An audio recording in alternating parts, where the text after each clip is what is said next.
Welcome to Book Bites. Thanks for coming on this busy day of the semester for all of us. So we really are grateful that you're here to discuss the latest book from Dr. Gibson, The Worlds of the Preacher. So let's begin, Dr. Gibson, by talking about the origins of the book. Where did this idea come from? The book is in honor of Dr. Haddon Robinson, who served here on the faculty for about 21 years. He retired at the age of 81, so I always tell people don't expect me to do that. But every PR 601 class began with this lecture, The Worlds of the Expositor is what he called it. It was a lecture actually that he gave in different seminaries across the country and around the world.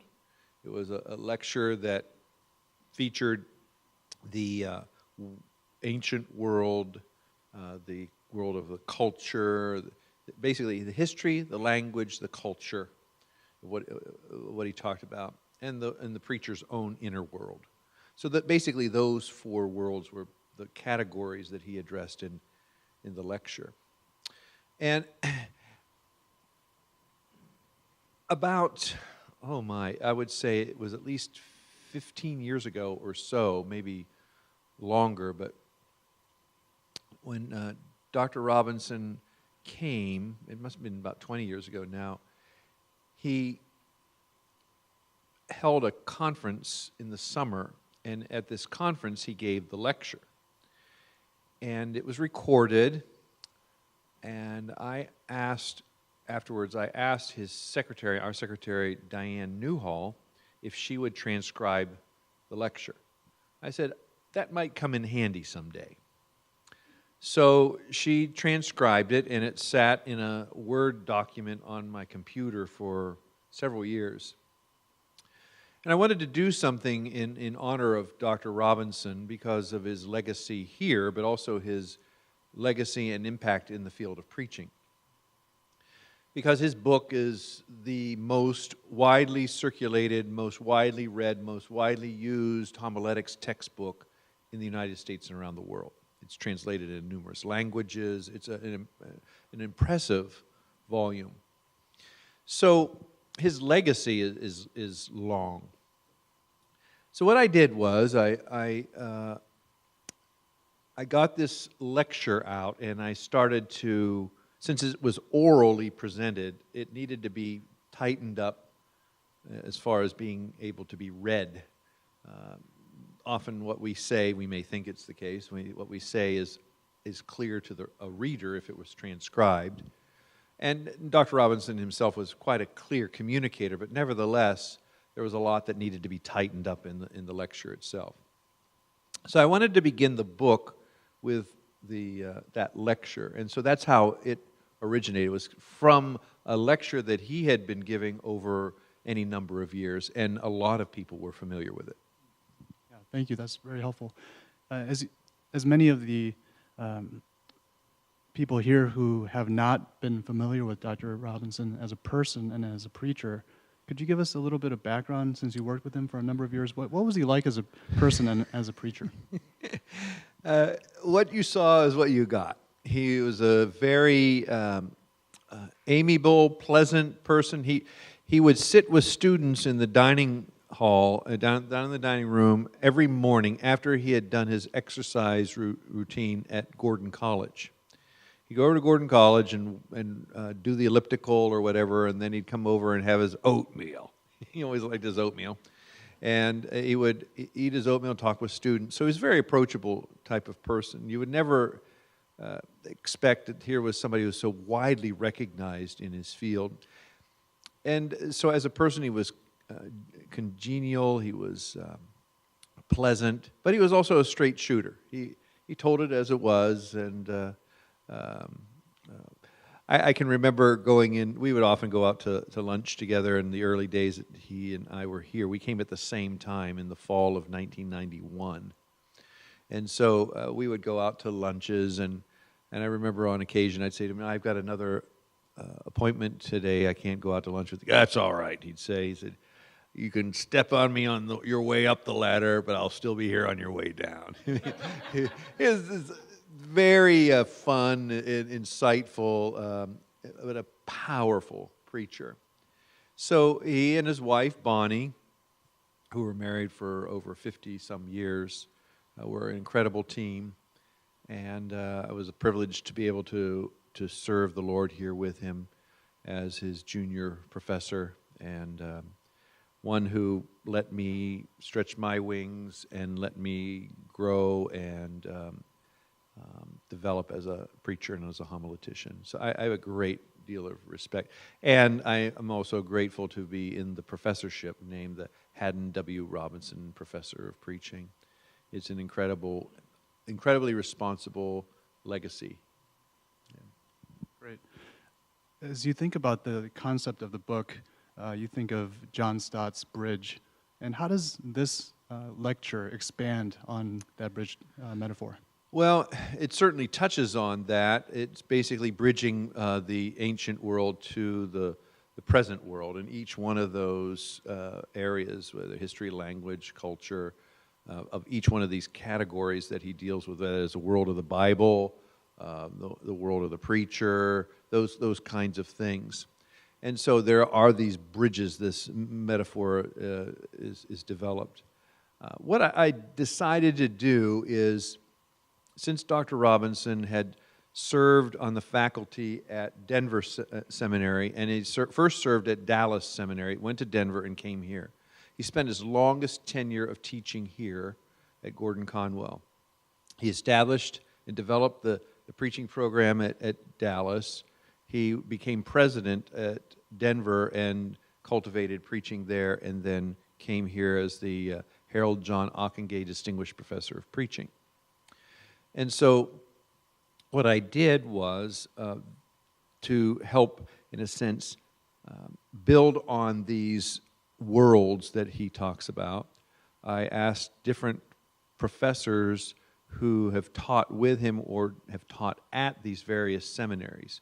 So, for example, Dwayne Litvin, who was on faculty with Dr. Robinson at Dallas, has not only a degree in communication, a PhD in communication, he has a DPhil from Oxford in New Testament.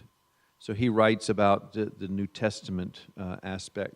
So he's from Dallas. Donald Sanukian, who's a professor of preaching at Talbot at Biola University, is also somebody who represents Robinson's Dallas past. At Denver, we have Scott Wenig, who is the professor of preaching there, and he represents, of course, Haddon's Denver past, as well as somebody like Steve Matheson. Somebody might be familiar with him. He wrote Preaching the Old Testament Narratives, an incredible book in communicating Old Testament narrative. He does the Old Testament part, and he is basically representing Gordon-Conwell, the former doctoral student of Dr. Robinson's, and yourself, Dr. Arthurs, and Dr. Batten write chapters representing Gordon-Conwell's, his legacy here at Gordon-Conwell. So there are different people from different stages of Robinson's ministry who have come under the influence and tutelage of his central idea homiletic. You write the introduction and the afterword, as well as a chapter on the personal world of the preacher. Can you talk a little bit about what that means for us in the 21st century to look at our own character? Yeah, that's one of the last elements of Robinson's lecture, but he doesn't devote a whole lot of time to it. And I wanted to continue to have a discussion on what this means as far as the character of us as preachers. What does that mean? You know, as seminarians, you sense God's call, you've come to seminary, and maybe you've come as a fairly fully developed package. But you may not have come here in a way in which you would like to be in terms of your own spiritual maturity. That's what I'm talking about here in that chapter, is that as preachers, we are going to be teaching and preaching God's Word. And not only are we teaching and preaching it, but there's a world behind what people see, a world of our own personal lives. And what does that mean? What does that look like? How is that demonstrating itself even in your preaching?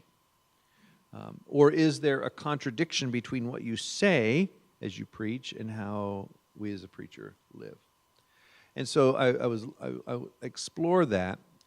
And one of the interests that I've had over the years is an interest in this concept of discipleship, what it really means in the church. It strikes me that discipleship is the missing link in the church. We approach it programmatically. We approach it, you do this, and this, and you're okay. Not really thinking about what are the markers of maturity that the Scriptures show us. What are the characteristics of a Christian who is moving towards the likeness of Christ? What does this look like? Go into all nations and baptize them but it says, what are you to do? Make disciples. It's an ongoing thing. So therefore, discipleship itself is an ongoing thing. So you become a believer, but you don't become a mature believer in Christ right away. It takes a continuum of time. You see the writer of Hebrews, you should not want milk. You need to turn away from that and get meat. Well, what does that look like in the life of a follower of Christ? Because when you see the lists, for example, in Timothy and Titus about the characteristics of an elder, a deacon, whatever, what Paul is saying is this is what the person is to be like. These are characteristics of a mature person who can therefore serve as a deacon, serve as an elder. But the person doesn't get there like that. It takes time for that person to move towards maturity, just like us. So where does the church get elders or deacons but from maturing people, maturing believers? So where does a church get pastors and teachers? From maturing believers. What I'm trying to help folks to see is that there are markers of maturity that are reflective of what it means to be somebody who is mature, who then can be a pastor, a preacher, and be able to say things that your life is not going to contradict. So it has everything to do with character, what makes you who you are. And so you see it in the Old Testament, wisdom. Somebody has wisdom. You see it in the Sermon on the Mount with the characteristics of the Beatitudes, of those who are humble and all those. And you see it in Timothy and Titus. So it provides this composite of what somebody who is mature looks like, or maturing looks like. So that's that world, and it's a world that's often hidden from your listeners. But it's a world that at some point, and we've seen it over the years of people whose lives have been exposed to what they've been wrestling with all along. And it doesn't mean that you aren't maturing if you're still wrestling with stuff. That's the thing. Not talking about perfection. It's talking about basically sanctification, growing in becoming more and more like Christ. I can say with confidence that the book is really an original contribution in that it blends not just the biblical world, but also the modern context, as well as Dr. Gibson has just talked about, the personal life of the preacher. And so I can advocate strongly for the book. I'm just wondering, as you have put the book together, what are some of the hopes that you have for the readership of this book? That people would order it for Christmas and birthdays and Absolutely. things like that. That would be a great gift. Father's Day and Mother's Day is coming up soon. Well, my hope is, one, that people are going to be able to appreciate the person of Haddon Robinson. The introduction, I give basically a biography of Dr. Robinson's life and his homiletic, that is, what he has developed, which is this philosophy of every sermon is to have a central idea that's communicated to listeners.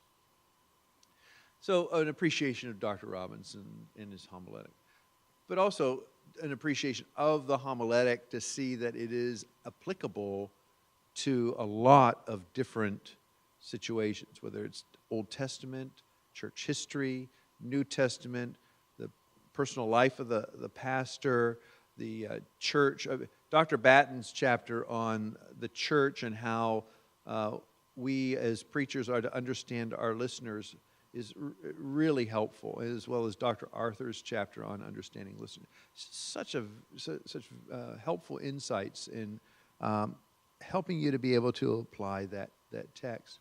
So understanding Dr. Robinson, understanding his homiletic, and then having it change you as a preacher, that your worlds will be expanded, that you'll really be able to see how the world of the ancient text has an impact on the world in which you preach today.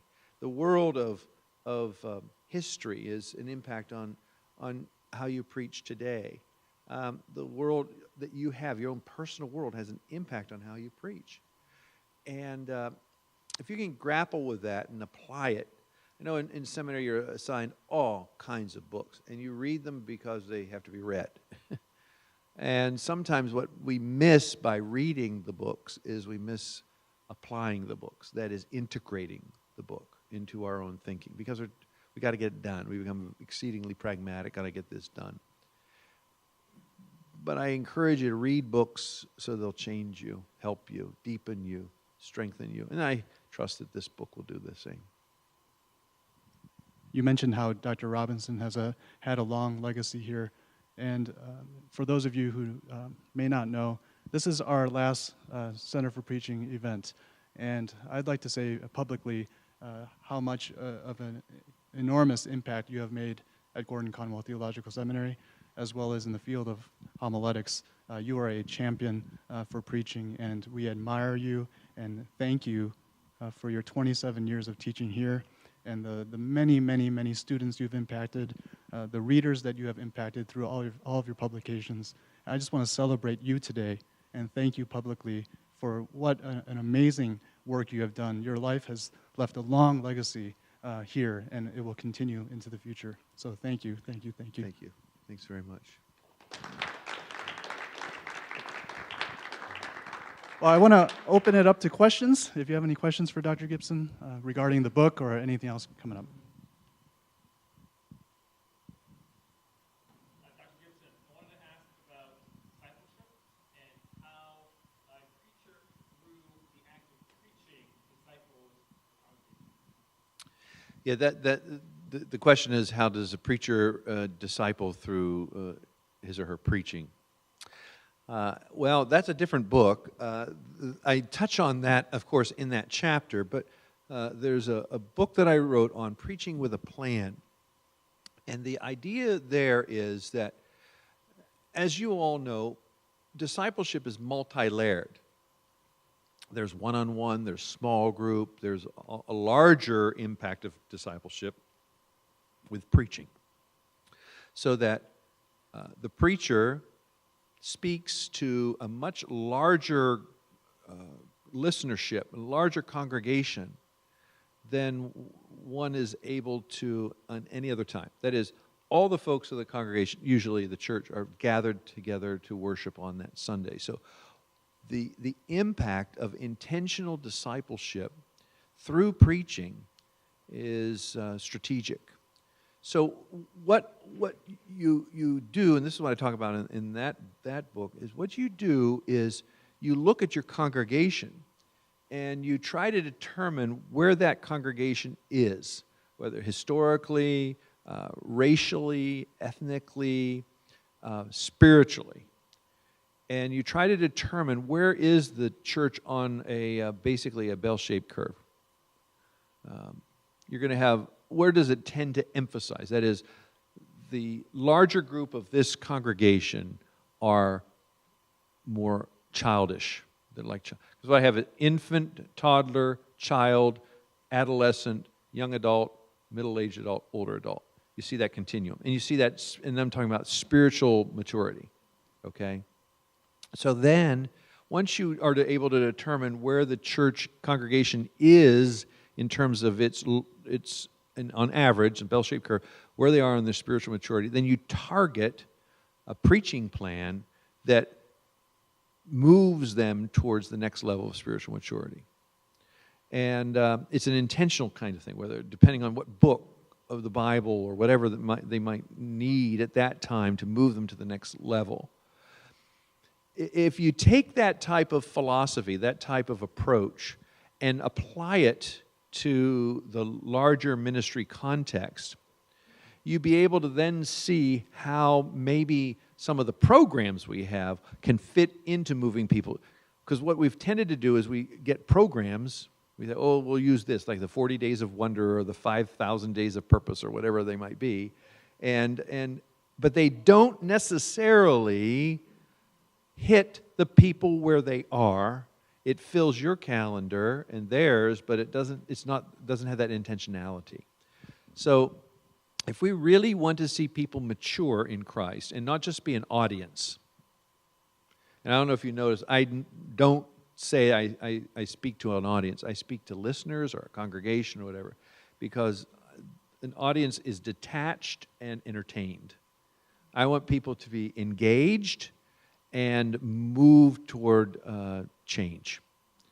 And so even the rhetoric, even the word choice that I use is intentional, because I want people to see themselves as disciples. You're a disciple and you are moving towards maturity in Christ. But it takes intentionality to do that, even in the planning of preaching. Does that make sense? Yeah.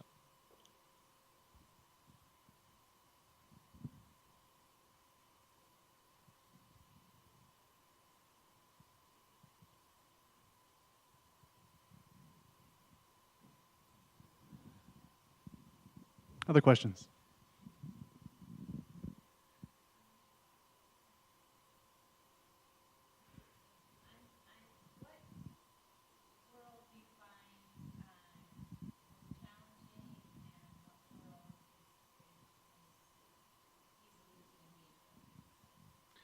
What world is most challenging and what world is most easily engaged? Well, I think for different preachers, it's going to vary. For some preachers, they really like to exegete, and and they love to get into their languages and so forth. And that world's easy for them.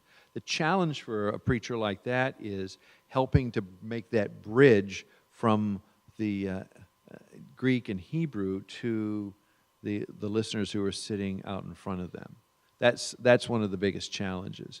And yet there are others who relate well to people and communicate well, but they may not have studied well. And so the sermons themselves aren't necessarily ballasted. They're not anchored well. So what I've seen over the years, it often has to do with some person's personality, where it's more easy in certain areas, but it requires us to be stretched in areas where we're less comfortable, because preaching is so multi-layered. You've got study, you've got communication, you have application, you have contextualization, understanding all that stuff is there. I think of a chapter written in a book. Some of you may be familiar with the name Byington. We have Byington scholars. Actually, Dr. Byington, Edwin Byington, was a preaching professor at Gordon Divinity School.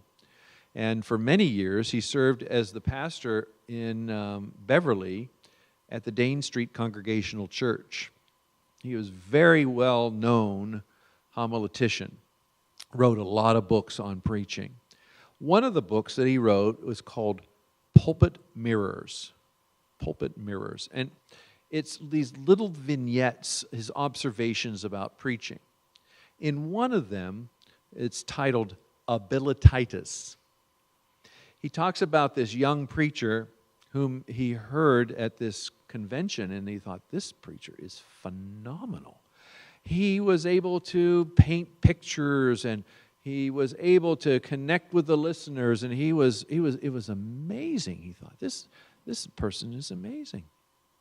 And yet he said that towards the end he was not able to, didn't always do the connecting of the different aspects of his sermon together, but yet it was a great sermon. And then he said he heard him again and thought, oh, this person is quite talented. And he got an opportunity to go to another church, and he said he read about this and discovered that things didn't go all that well for him at that church. And he said, I chalked it up to what I call abilititis. The overuse of one's abilities that are most comfortable to you. And he said that what ended up happening is he went to after he left that church, much to a lower position, as he called it, than he would have expected. But the idea here is that yes, we might have strengths in our preaching. We might have different kinds of capacities that are reflective of our own personal strength, but they can also be overused to the expense and to the regret that other areas aren't cultivated. And so that's what, in a sense, this book does. It challenges us to look at these different worlds and to have balance in them. To be able to see that yeah, you might be able to fool yourself and even fool your congregation for a while, but you still have the responsibility to do full-orbed work in all of these worlds. If you let down on your character, you're going to crash. If you let down on your study of the Scriptures, you're going to have thin preaching. If you let down on understanding, like Dr. Kim talks about the multicultural, if you're not up on that, and you're going to be irrelevant. There are just so many different kinds of things that we have to hold in balance as we look at what it means to preach. And that's what this book helps you to do. By the way, I had asked David Shorey in the book center to order some books, and I gave him the wrong date. I said May 19th instead of April 19th, and I'm so sorry. But I was told that it's on Amazon and probably in CBD, but I had hoped that the book center could get some profits from it. But anyway, it is out now. So it just came out about a week ago. I think we have time for at least one more question. Yeah, Jason?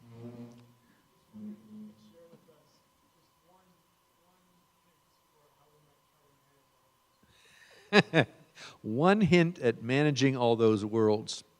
Well, the hint I would say is to be aware that they all exist, because we can ignore them because we have a favorite, my precious, that type of thing we have, and so we can ignore them, but to be aware that they exist, and if we are at least there, we can say, okay, this is how I can check myself, but they're there. And it's like living life, and you're all constantly juggling, constantly balancing. But that would be the word, is they exist, and be aware of it.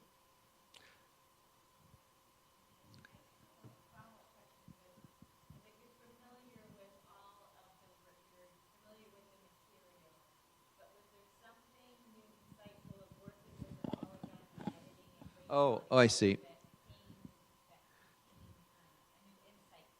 Yeah, the question has to do with, even though I'm familiar with Robinson's worlds, is there any new insight that I gained from putting the book together? Oh, yeah, every author had something. Again, this is a stretching, an elongation, a building on Robinson's homiletic. And so the insights that each author provided were so helpful.